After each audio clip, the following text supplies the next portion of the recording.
So, good afternoon, students. And today I am with the topic the making of nationalism in Europe. Germany, Italy, and Switzerland were divided into kingdoms. So, can anybody say me the meaning of kingdom? King means Raja, and kingdom means what? Rajya. So the Germany, Italy and Switzerland were divided into kingdoms, duchies and cantons whose rulers had their autonomous territories. You might have heard the word union territories means Kendra Shasit Pradesh. Like that only autonomous territories. Autonomous means स्वायत्ता, जहाँ सरकार का कोई दखल ना हो, जहाँ की शासन व्यवस्था जो है वो क्या है, खुद किसी शासक के हाथ में हो, वहाँ किसी सरकार की दखलंदाजी ना हो। वैसे राज्य को क्या कहते हैं? ऑटोनोमस टेरिटरीज कहते हैं या वैसा प्रदेश कहते हैं।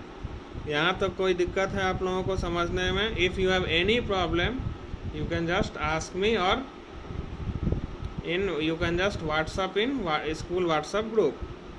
The second one is they did not see themselves as sharing a collective identity or a common culture. तो उनका कल्चर जो था, उनकी संस्कृति जो थी वो एक समान नहीं थी।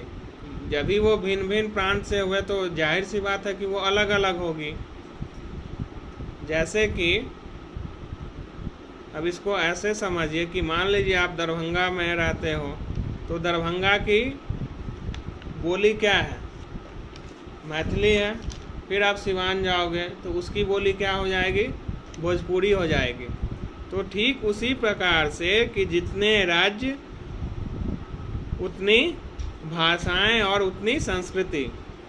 बिहार की संस्कृति कुछ दूसरी है, यहाँ का बिहारी खाना कुछ दूसरा है, वही पंजाब का खाना कुछ दूसरा है, पंजाब का ड्रेस कुछ दूसरा है, वहाँ का कल्चर दूसरा है। तो यही बातें यहाँ कही जा रही हैं। अब है कि the Habsburg empire ruled over Australia Hungary.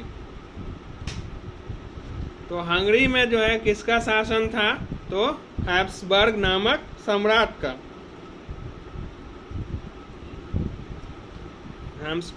Emperor मतलब क्या होता है? सम्राट। और एम्पायर मतलब क्या होता है?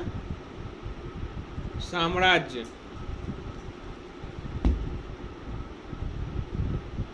Besides three dominant groups, there also lived within the boundaries of the empire. और dominant मतलब क्या? अक्सर आपने सुना होगा, you might have often heard this word, that he is of dominating nature. मतलब क्या है? कि प्रभावशीलता, प्रभावी। तो बिसाइड्स दिस डोमिनेंट ग्रुप्स मतलब इन तीन प्रभावशाली समूहों के अलावा भी also lived within the boundaries of empire मतलब साम्राज्य की सीमा में रहते थे। इन तीन समूहों के अलावा भी बहुत सारे लोग या समूह। The next one is the only tie binding this diverse groups together was a common allegiance to emperor. और द ओनली टाई यानी ये समूह तो अलग अलग थे, लेकिन एक चीज जो इन लोगों को बांधे रखी थी इतनी विभिन्नताओं के बावजूद, वो क्या थी? सम्राट की एलिजेंस मीन्स क्या? चाटुकारिता। मतलब एक चाटुकारिता ने इन लोगों को ऐसे क्या किया था? बांध के रखा था। Till now is there any problem? You can ask me, I will feel free to answer your queries. You can ask, and as I have said that I will teach you very nicely. So from tomorrow, today I am going to just make routine itself, and from tomorrow by routine what subjects I have been assigned, that I will teach you. Class 9th and 10th respectively. Now the next topic is what did liberal nationalism stand for? Liberty means what? स्वतंत्रता. And liberal means what? उदार. तो and nationalism means what? राष्ट्रवाद. तो एक उदार, what did liberal nationalism stand for? उदार राष्ट्रवाद से आपका क्या अभिप्राय है या आपका क्या तात्पर्य है, आप क्या समझते हो? So dear students, already I have taught you that what is nationalism, what is nation, what is nationalism. It just differs from patriotism. There is a just you can say a minute difference between patriotism and nationalism. So in early 19th century, Europe were closely allied to the ideology of liberalism. तो in early मतलब 19वीं शताब्दी के शुरुआत में क्या हुआ, Europe जो था वो उदारवाद की जो प्रक्रिया थी, जो उसका विचार था, वो उसका क्या था, पक्षधर था. The term liberalism derives from the Latin root liber meaning free. अब है लिबरलिज्म, ये वर्ड जो है भैया, अब इसकी पैदाइश कहाँ हुई ये तो आपको जानना होगा. तो इसकी पैदाइश जो है, इसका जन्म जो है वो लैटिन शब्द लिबर से हुआ, जिसका क्या अर्थ है, फ्री. फ्री रहना यानी क्या, मुक्त रहना. तीसरा पॉइंट है liberalism stood for freedom for the individual and equality of all before the law. अब जैसा कि नेपोलियनिक कोड में आप लोगों ने पढ़ा था, मैंने पढ़ाया था, liberalism stood for freedom for the individual and equality of all before the law. मैं जो भी पढ़ा रहा हूँ, what ever I am teaching, just listen it carefully. Please give an ear to whatever I am teaching you. आप लोग ध्यान दीजिए. यदि ध्यान देंगे तो हिस्ट्री कोई टफ सब्जेक्ट नहीं है, आप लोग बेशक समझ जाओगे आप लोग आसानी से. लिबरलिज्म, एक एक वर्ड को मैं तोड़ के मैं बताऊंगा. मैं तब तक बताता रहूंगा जब तक कि आप लोग समझ ना जाएं. और मैं बार बार कहता हूँ कि क्लासरूम जो है वो एक्टिव होना चाहिए, पैसिव नहीं होना चाहिए. कोई भी आपको दिक्कत हो तो आप स्कूल का जो व्हाट्सएप ग्रुप है उसमें आप पूछ सकते हैं, ऐसी कोई मनाही नहीं है, उसमें आप पूछ सकते हैं. मैं हमेशा तैयार हूँ. I am always ready to answer your queries. तो खैर, बहरहाल विषय पे हम लोग अब आ जाएं. Liberalism stood for freedom for the individual and equality of all before the law. Liberalism यानी कि उदारवाद, freedom यानी कि स्वतंत्रता, individual यानी कि व्यक्तिगत, equality यानी कि समानता. तो liberalism stood for freedom. यदि आपसे कोई पूछे, if somebody ask you in one line, yes my dear, answer in one sentence that what is liberalism, उदारवाद क्या है, then you have to answer that liberalism stood for freedom. तो उदारवाद जो है उसका लेना देना, यानी उसका लेना देना, उसके रिलेटिव्स कौन है, फ्रीडम है. लिबरलिज्म का संबंधी कौन है भैया, तो फ्रीडम है, स्वतंत्रता है. फॉर द इंडिविजुअल, अब आगे जैसे जैसे बढ़िएगा तो ये आपको क्लियर होता जाएगा कि उदारवाद जो है वो स्वतंत्रता का संबंधी है फॉर द एक व्यक्तिगत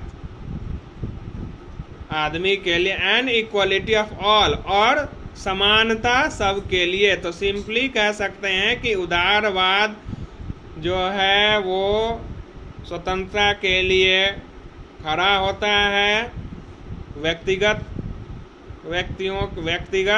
मनुष्यों के लिए खड़ा होता है, और सभी के लिए समानता की बात करता है कानून की नज़र में। Equality all before the law, ये जो सेंटेंस है आपका, equality of all before the law, यानी कि सारे लोगों की समानता कानून के नज़र में एक है, चाहे वो अमीर हो चाहे वो गरीब हो। यदि अमीर आदमी, यानी कि यदि अंबानी ने यदि चोरी की है तो सज़ा उसे भी कानून के सामने मिलेगी, और यदि किसी ने फूल चुराया है तो सज़ा उसे भी मिलेगी। हाँ, सज़ा में अंतर हो सकता है लेकिन सज़ा दोनों को मिलेगी।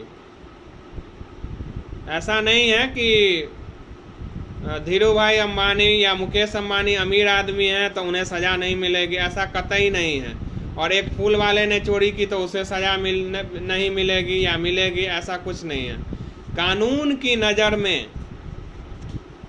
सभी समान है, क्योंकि कहा गया ना, अक्सर आपने ये सुना होगा कि कानून के हाथ क्या होते हैं, बहुत लंबे होते हैं। ये आपने अक्सर सुना होगा।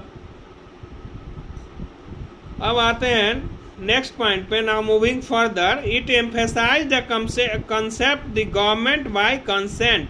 और ये जो लिबरलिज्म जो है, ये उदारवाद की परिकल्पना जो है, ये उदारवाद की विचारधारा जो है, अब ये क्या है बच्चों, तो इट एम्फेसाइज मतलब क्या होता है, जोर डालना। It emphasize the concept of the government by consent.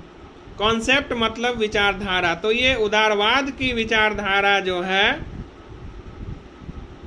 ये क्या हुआ, जैसे यूरोप में राष्ट्रवाद का उदय जब हो रहा था तो फिर concept the government by consent. Consent मतलब क्या, अनुमति देना।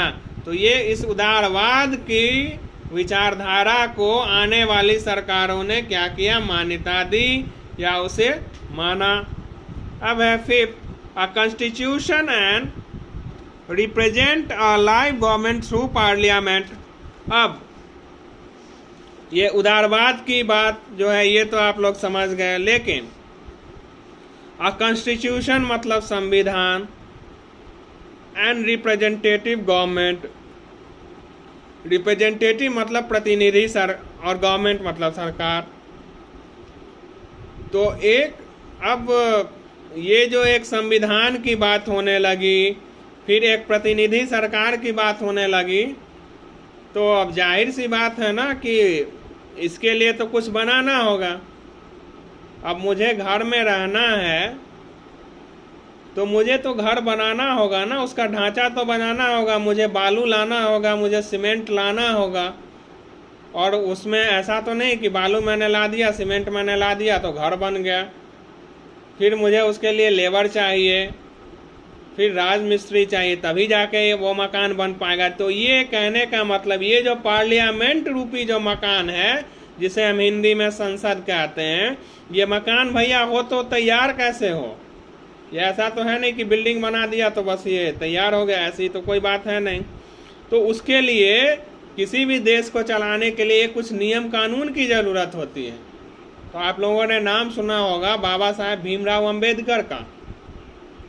तो कानून की तो ज़रूरत होगी, या परिवार में ही जैसे आप रहते हो आप लोग, तो बड़ों का, आपके जो माता पिता हैं या बड़े भाई बहन, उनकी बात तो आप मानते हो ना। वो कहते हैं कि देखो बेटा या बेटी, अभी शाम हो गई तो अभी आपको बाहर मार्केट नहीं घूमने नहीं जाना, अभी ये आपके पढ़ने का समय है, घर में रहने का समय।